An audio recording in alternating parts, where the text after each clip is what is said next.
ہیں کہ جو اب انہوں نے بیان دیا ہے ابھی آج جو بیان دیا ہے کہ اداروں کے خلاف بات نہیں کرنی چاہیے. میں شرمندہ ہوں میں نے بھی کچھ ایسی باتیں کر دی کہ جائیں وہاں جا کے ان سے پوچھیں وغیرہ.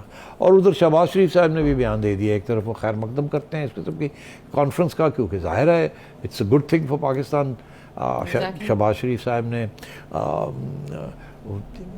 کمیٹی ٹو پروٹیکٹ جرنلسٹ سے جو اسٹیو آئے ہوئے تھے مسٹر اسٹیو ان کو ایئرپورٹ پہ روک دیا گیا تھا 8 گھنٹے کے لیے.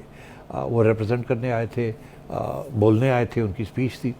عمران خان کے دور میں بھی آسرا جہانگیر صاحبہ کی کانفرنس ہوئی تھی اور اسٹیو وقت میں یہ آئے تھے بٹلر, اور ان کو ایئرپورٹ پہ روک دیا گیا تھا اور ان کو نہیں اٹینڈ کرنے دیا تھا, ڈپورٹ کر دیا گیا تھا. تو فرق عمران خان کی رجیم اور شہباز شریف کی رجیم میں یہ ہے کہ وہ پرانا نام ان کا لسٹ پہ تھا تو روک لیا گیا, مگر جیسے ہی شہباز شریف صاحب کو پتہ چلا کہ یہ ہوا تو انہوں نے فوراً اطلاع آرڈر کیا FIA کو کہ ان کو بالکل آنے دیا جائے اور ان کو نہ روکا جائے. تو دیکھیے یہ فرق ہے. تو ادارے تو ایک ہی آرڈر کے اوپر چلتے ہیں, مگر اگر آرڈر چینج ہو جائے تو اچھی بات ہے. تو یہ ہو گیا. تو میں یہ سمجھتا ہوں کہ اب شہباز شریف صاحب نے بھی جو یہ کہا ہے کہ اداروں کو اٹیک نہیں کرنا چاہیے, اور بھٹو صاحب بھی جو ہیں وہ معذرت کر رہے ہیں اور شرمندہ ہیں کہ انہوں نے کوئی ایسی بات کی جس کے ساتھ اداروں کے اوپر نشان آیا. تو عرض یہ ہے کہ یہ میں آپ کو بتا دوں ہوا کیا ہوگا, ٹھک کر کے فون آیا ہوگا.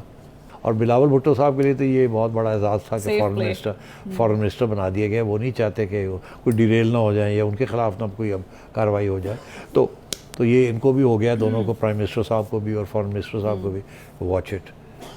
اتنے اچھے تعلقات ہیں, اب تعلقات خراب نہ کریں. یوٹیوب پر گوگلی ٹی وی دیکھنے کے لیے youtube.com کی سرچ بار میں گوگلی ٹی وی ٹائپ کریں.